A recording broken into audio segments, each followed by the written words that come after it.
The vimanas were made of precious metals and adorned the sky like bright stars. They were capable of flying at extremely high speeds and could change direction at will. They were armed with powerful weapons and could destroy entire armies. The vimanas were used by gods and demigods to travel in the sky and to fight in wars.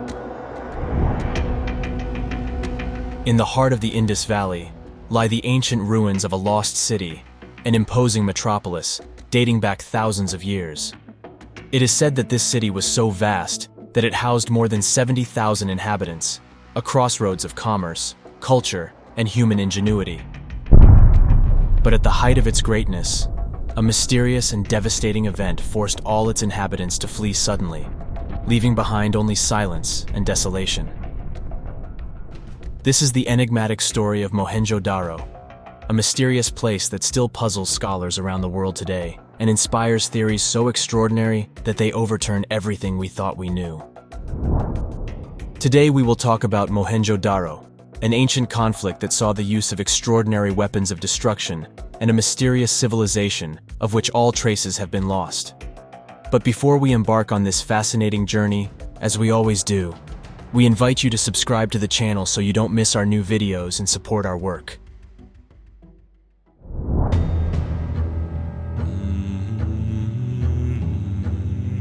In a remote corner of southern Pakistan, nestled in the Indus Valley, about 150 miles northeast of Karachi, lies buried in the sands of time the city of Mohenjo Daro, an enigma of stone and earth that speaks of an ancient, forgotten civilization.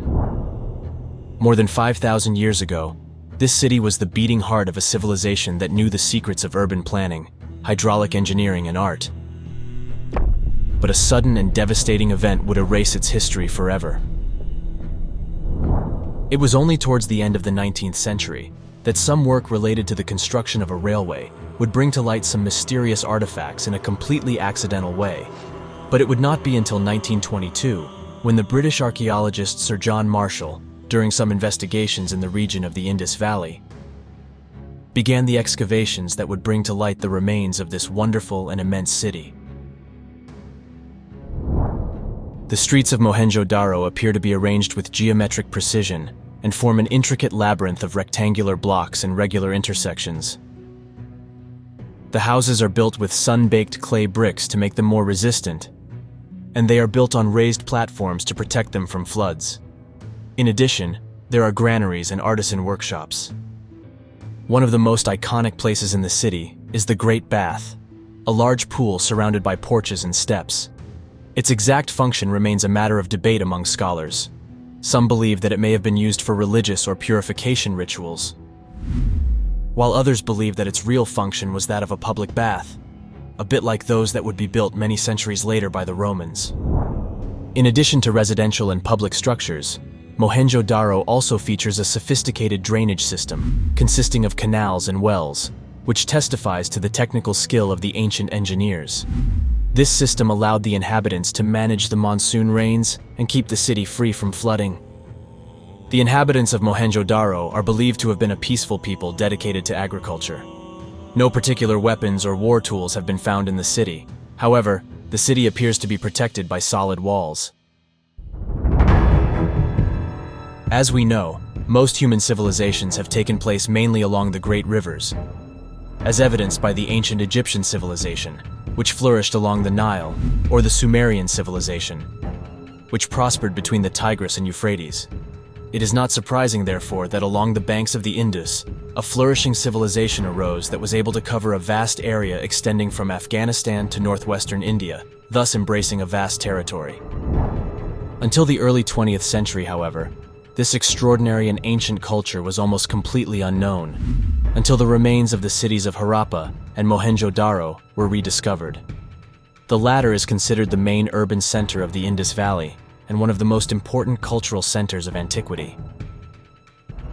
This discovery overturned the prevailing beliefs among historians and academics, who believed that Indian civilization had emerged around 1250 BC in the Ganges Valley. Faced with archaeological evidence, however, it became necessary to update the dating of Indian civilization, pushing it back by about 1,500 years to 3000 BC. Although Mohenjo Daro is the best-known find, over 1,000 settlements were identified in the region, including Harappa, Ganerawala in modern Pakistan, and Dholavira, Kalibangan, Rakhigarhi, Rupar, and Lothal in India, highlighting the wealth and complexity of the Indus Valley civilization, still largely shrouded in mystery today. Among these mysteries is certainly the sudden disappearance of the city of Mohenjo Daro. What archaeologists have discovered during the excavations has in fact raised many questions and perplexities. As we mentioned, the city seems to have been abandoned suddenly, and during the research about 40 skeletons have come to light that would have belonged to men and women who appear to have died a mysterious and sudden death. In the late 1970s, researcher William David Davenport, after many years of research, published a study that caused a great stir for the incredible conclusions he reached. According to Davenport's research, the city of Mohenjo Daro would have been destroyed by an explosion very similar to that which a modern nuclear bomb could trigger. To support his thesis, Davenport cites some clues that would have been found during the excavations. In particular, he refers to some skeletons that would have been found between the streets and in the local buildings, which appear to be calcified, as if the victims, before dying, had been exposed to a powerful heat wave that had caught them by surprise and burned them alive in a few moments. Davenport also claims to have identified the epicenter of the explosion, where he says he found molten and vitrified rock, something similar to what is found during nuclear explosions, where the ground melts and vitrifies due to the immense heat. But even if such an event could have happened in the distant past, who or what could have caused it? According to Davenport, the answer is to be found in the ancient Hindu texts, particularly in the Ramayana. The Ramayana is an epic poem and at the same time a sacred Hindu text composed of 100,000 stanzas. The Ramayana is, like the other national poem, the Mahabharata, a tale of wars and battles that took place in an indefinite and legendary antiquity along the Indus Valley. These texts describe the use of incredibly powerful weapons, capable of unleashing unprecedented destruction. But not only that, they describe a technology that would have been impossible for a civilization of that time. For example, the Vimana are frequently mentioned, capable of flying in the sky powered by a mysterious force, and which were used both for the transport of people or goods and for war purposes. The Sanskrit term is Vimana, which literally means inhabited artificial bird. The sacred books say that Vimanas can fly and describe them as real machines. It is also said that inside them it is neither too hot nor too cold. The air is temperate in every season. Davenport also points to a passage in the Ramayana where a sage named Durvasa curses the city of Lanka. Durvasa warns the inhabitants that they will face a calamity that will fall like fire from the sky. This prophecy appears to be fulfilled when Rama, the protagonist of the Ramayana, attacks Lanka and sets the city on fire during the battle. Then the sage Durvasa, his mind disturbed by anger, pronounced this curse on the city of Lanka. May this city, with its gardens and palaces, be destroyed by fire within 7 days. May the fire of heaven fall upon it and leave no trace of this wicked city. Following the indications present in Hindu mythology, Davenport goes in search of the city of Lanka, which we can define as a sort of Indian Sodom and Gomorrah, and through a linguistic and geographical analysis, identifies the ancient city of Lanka in the city of Mohenjo Daro. The meaning of the name Mohenjo Daro is place of death. But this would only be a more recent nomenclature, perhaps attributed precisely following its terrible destruction. Previously, according to the researcher, the real name of the city was Lanka, which means island. And the fact that it was called Lanka, that is island, would be confirmed by the fact that in a remote era, the city was surrounded by a secondary branch of the Indus River, which today would however be dry. So Mohenjo Daro would be the mythical Lanka present in Hindu mythology? And these texts would be the testimony in the form of a myth of a tremendous destruction? According to Davenport, yes, the city would have been hit by an advanced weapon that would have destroyed it. But what kind of weapon would it be? There has been much talk of an atomic weapon, but if we hypothesize the use of a nuclear device, something doesn't seem to add up. In fact, the destructive power of an atomic bomb would have razed the entire city to the ground.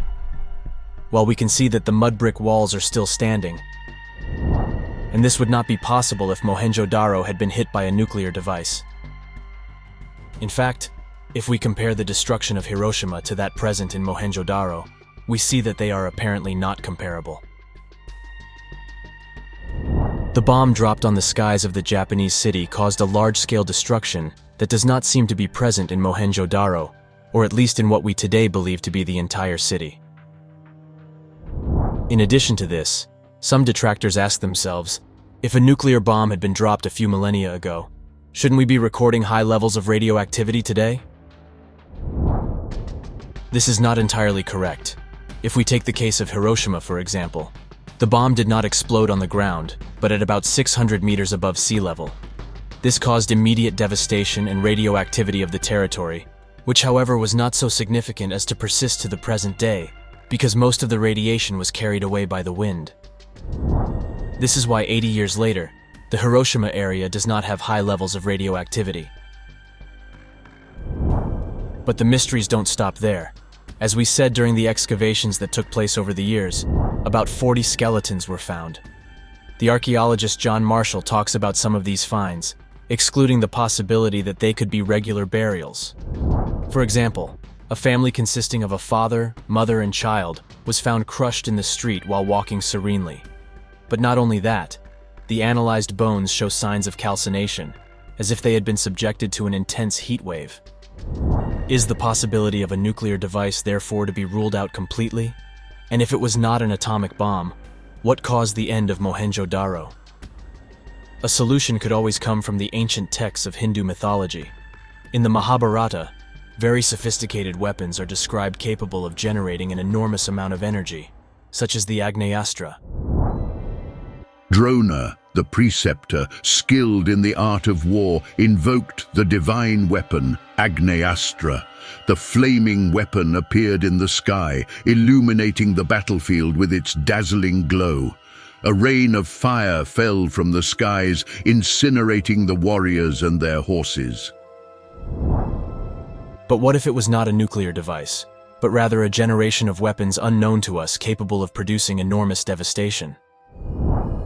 This could be the reason why no high traces of radioactivity have been found, or why the destruction that occurred in Mohenjo Daro appears different from that of Hiroshima. If we look at the vast arsenal that states have today, we cannot exclude that Mohenjo Daro was the victim of an attack with a powerful weapon, perhaps different from the nuclear one, but equally destructive. So at this point, one question we might ask ourselves is, who could be the possible protagonists of this destruction?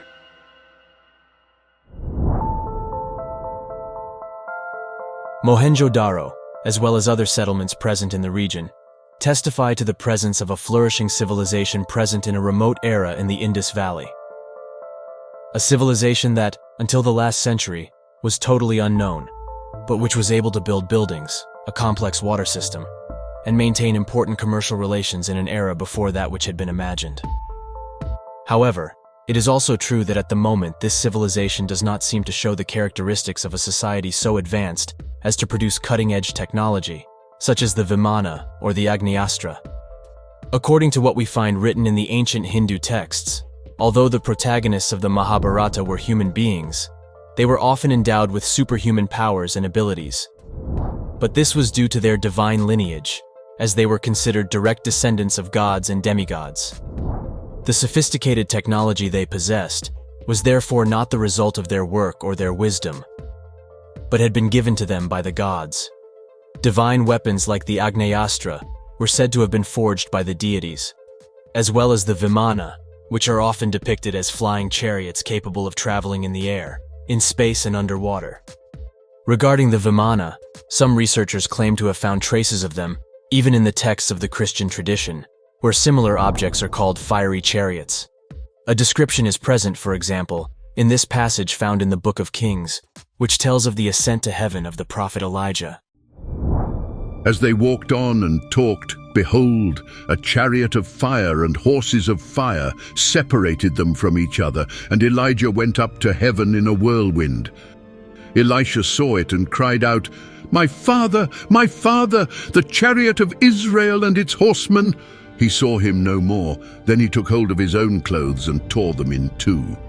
He also picked up the mantle that had fallen from Elijah and went back and stood on the bank of the Jordan.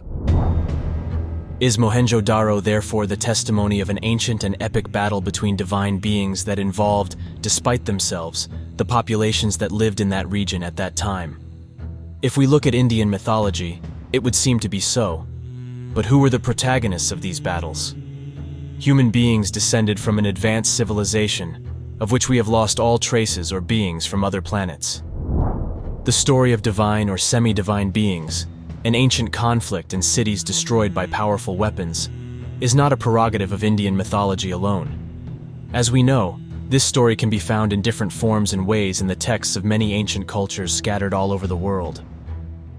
Is it therefore possible that events unknown to us took place in a remote era, and that Mohenjo Daro is the testimony of this?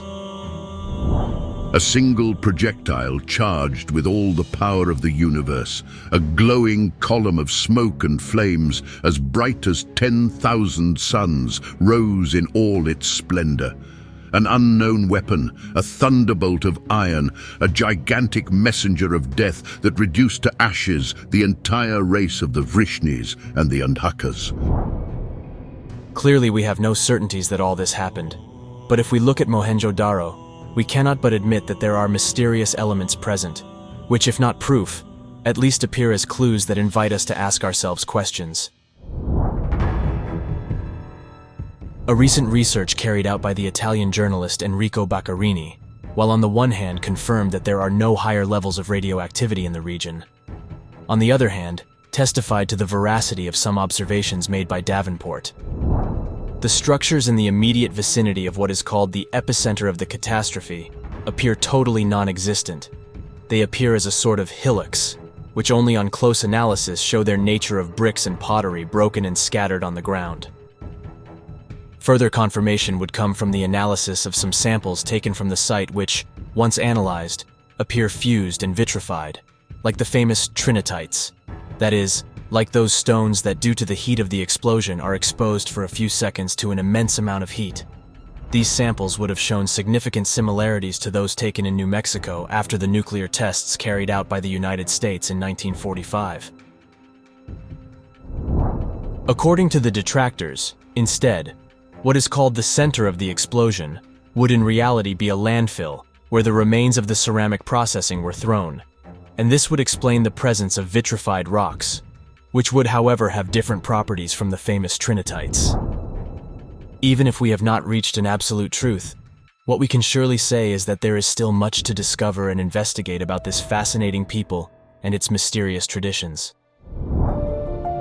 Before closing, we want to remember a phrase pronounced by Davenport, which read today in times when the fear of a nuclear conflict pervades our lives, certainly takes on an important meaning. Davenport wrote, "In the past lies the solution for our future. We can only hope that the tragedies of the past serve as a warning for the future."